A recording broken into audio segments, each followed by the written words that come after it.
ભારત માતા કી જય, ગૌ માતા કી જય।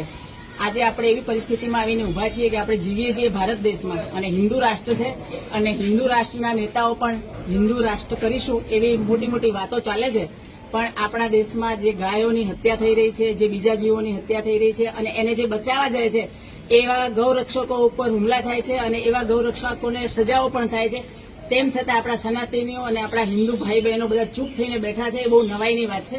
આપણે જો હિન્દુ છીએ અને હિન્દુ રાષ્ટ્ર રાખવું જ હશે અને હિન્દુ રાષ્ટ્ર તરીકે ઓળખાવવું હશે તો આપણે બધાએ બહાર આવવું પડશે। અને જે આ કસાઈ લોકો આવી ખુલ્લેઆમ ધમકીઓ આપી રહ્યા છે, ગૌરક્ષકોને મારી રહ્યા છે, હુમલા કરી રહ્યા છે અને ક્લિપો દ્વારા રેકોર્ડિંગ આપીને ધમકીઓ આપે છે, એ ખરેખર અસહનીય વાત છે અને એના માટે આપણે તંત્રને આજે રજૂઆત કરી છે। જો તંત્ર આ બાબતે કાયદેસરના પગલા લે તો બરાબર છે, ને તો દરેક સનાતન ભાઈઓને મારી વિનંતી છે કે ઘરે ઘરેથી બહાર આવો અને આ કસાઈ લોકોને અહીંથી ભગાડો।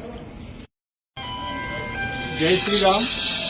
આજે કસાઈઓ દ્વારા જે ગૌરક્ષકો પર હુમલો કરવાની અને જાનથી મારવાની જે રેકોર્ડિંગ દ્વારા જે ધમકી આપવામાં આવી છે તે હેતુથી સમસ્ત હિન્દુ સમાજના વિશ્વ હિન્દુ પરિષદ, સંઘના કાર્યકર્તાઓ તથા સમસ્ત સનાતન હિન્દુ સમાજમાંથી સૌ અમે અહીં ડીવાયએસપી કચેરીએ આવેદનપત્ર આપવા આવ્યા છીએ અને એ કસાઈઓને અમે કહેવા માંગીએ છીએ કે સનાતનીઓ એટલા પણ કાયર નથી કે આવી એક ધમકીથી તમારાથી અમે ડરી જઈશું।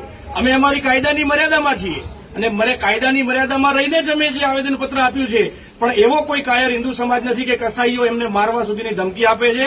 સમસ્ત હિન્દુ સમાજ એક છે, જરૂર પડશે ત્યારે અમે શાસ્ત્ર પણ લઈશું ને શસ્ત્રો પણ છે અમારી જોડે કે આ ગૌ માતાની રક્ષા માટે અમારા જીવ, અમારા જે ધડ આપી દેવા માટે પણ અમે તૈયાર છો।